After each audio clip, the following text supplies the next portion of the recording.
What if one of the largest, most fundamentally sound blockchains out there, a network built on years of peer-reviewed research, is facing its biggest hurdle, not because of technical limitations, but because of something far more human? I'm talking about Cardano. And today we're diving deep into a recent bombshell revelation from the man himself, Charles Hoskinson, that could either propel Cardano into the stratosphere or expose its Achilles heel.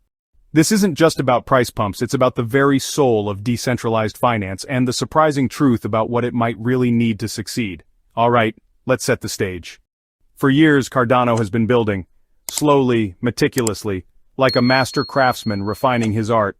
We've seen incredible advancements: Leios, promising enhanced scalability; Hydra, the Layer 2 solution designed to revolutionize transaction throughput; and the recent Midnight Glacier Drop, which brought a whole new privacy-focused dimension to the ecosystem.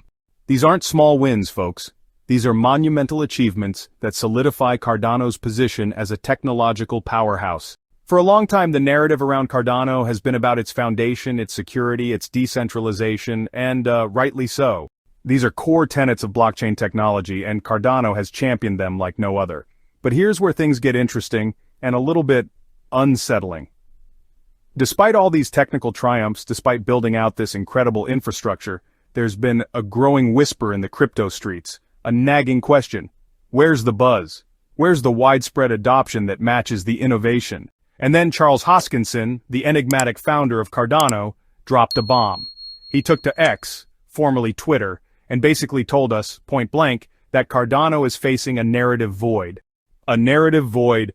Think about that for a second. We're talking about a multi-billion-dollar blockchain with a vibrant community and groundbreaking tech, and its founder is saying it's lacking a compelling story for the masses. And what's the solution? What does he see as the biggest opportunity to fill this void and finally catapult Cardano into the mainstream consciousness? You guessed it, Bitcoin DeFi. Yes, you heard that right. Cardano, the smart contract platform often seen as an alternative to Ethereum, is now making a massive play to become the go-to layer for unlocking Bitcoin's untapped potential in decentralized finance. We're talking about taking that $2 trillion behemoth Bitcoin and bringing its liquidity, its power, onto a platform where it can be put to work in lending, borrowing, swapping, and yield farming. This is a game changer, if they can pull it off. And it's not just talk, we're seeing real traction. MinSwap, Cardano's largest decentralized exchange, is already preparing for Bitcoin integration, eyeing that colossal $2 trillion liquidity pool. Leios Wallet is gaining momentum, offering a seamless gateway, and USDM, the fiat-backed stablecoin, is making strides to provide that crucial stable liquidity. The pieces are moving into place. But then, Hoskinson threw another curveball. This is where the plot thickens, my friends. Because despite identifying Bitcoin DeFi as the holy grail, Hoskinson then revealed the single biggest obstacle in Cardano's path. It's not a technical glitch, not a consensus mechanism flaw. It's something far more fundamental to how decentralized systems should operate. He said, and I quote, "Bitcoin DeFi is indeed the largest opportunity, but the single biggest issue is that we are missing a competent foundation and executive authority to push these narratives into the mindset of the space." Let that sink in. The founder of a leading decentralized blockchain is openly stating that a lack of centralized leadership is hindering its progress in a critical area. This flies in the face of the very ethos of decentralization, doesn't it? It's a stark admission that in the wild, fast-moving world of crypto, perhaps even the purest decentralized visions need a guiding hand, an executive voice to cut through the noise and steer the ship. Think about it. In a truly decentralized ecosystem, the community is supposed to drive the narrative. The ideas flow organically and the best ones rise to the top. But Hoskinson is essentially saying that's not enough. We need someone, some entity, with the power and focus to strategically articulate Cardano's value proposition, especially for something as monumental as Bitcoin DeFi. And here's the painful part. Hoskinson revealed he's tried to step into this void himself. He's attempted to be that executive voice, to shape the narrative, to fight off the FUD. But what's been the result? He says it's been, well, brutal and expensive this year. He's been slammed by critics, called out for everything from Cardano being a dying chain to being akin to a cult. He even pointed to scathing accusations of theft of ADA tokens. Can you imagine that? The man who poured his life into building this network is taking personal hits, and it's because, in his eyes, the decentralized nature of Cardano, in this specific context, is working against it. It's a heavy burden to bear, and it speaks volumes about the challenges of leading a truly decentralized project in a centralized world. This isn't the first time Hoskinson has pointed to an internal struggle. Remember when he flagged stablecoin liquidity undersupply as, well, killing Cardano? He even pushed an ambitious proposal to convert $100 million worth of ADA from the Treasury to boost stablecoin liquidity. And how was that met? Fierce criticism, he said, urging users to, grow up or fall behind. The community, often seen as a strength, can also be a significant obstacle when it comes to swift, decisive action. This creates a fascinating, almost paradoxical tension. On one hand, you have the foundational ideals of decentralization, no single point of failure, community governance. On the other, there's the undeniable need for clear communication, strategic direction, and focused execution to compete in a rapidly evolving, highly competitive market. So, where do you draw the line?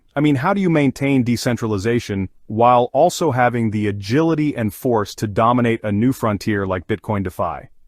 So, what's the resolution to this decentralization dilemma, and how does Cardano navigate this treacherous path? Hoskinson isn't giving up. His company, Input Output Global, or IOG, will continue to serve as a core coordinator, pushing the narrative forward.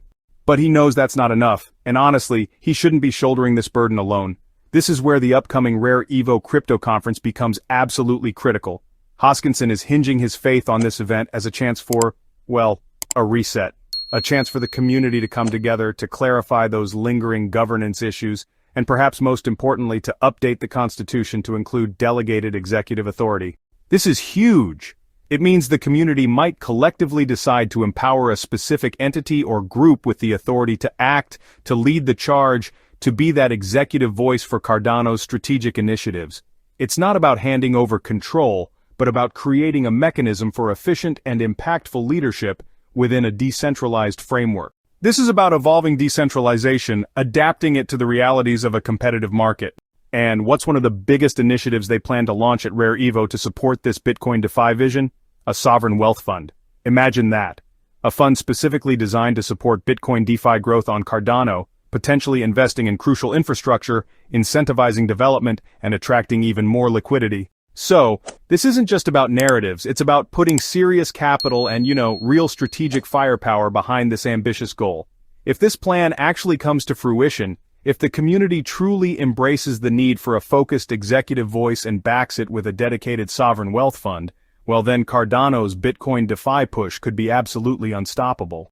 We're talking about unlocking a truly massive amount of value here, creating new opportunities and, honestly, proving that a fundamentally strong, decentralized blockchain can also be agile and competitive. This is the evolution of decentralized governance playing out right before our eyes. It's the messy, often frustrating, but ultimately necessary process of a community learning how to adapt its ideals to real-world challenges. Charles Hoskinson's candid remarks might have highlighted a vulnerability, but they've also opened the door to a potentially transformative solution. The question now is, will the community rise to the occasion? Will they empower the leadership needed to seize this unprecedented Bitcoin DeFi opportunity? The future of Cardano, and perhaps a significant chunk of the Bitcoin DeFi landscape, hinges on the answer. This is a story of innovation, internal struggle, and the relentless pursuit of a vision that could change everything. And remember folks, the cryptocurrency market is highly volatile and inherently risky. Nothing in this video should be considered financial advice. Always do your own thorough research, consult with a qualified financial advisor, and never invest more than you can afford to lose. The information presented here is for educational and entertainment purposes only.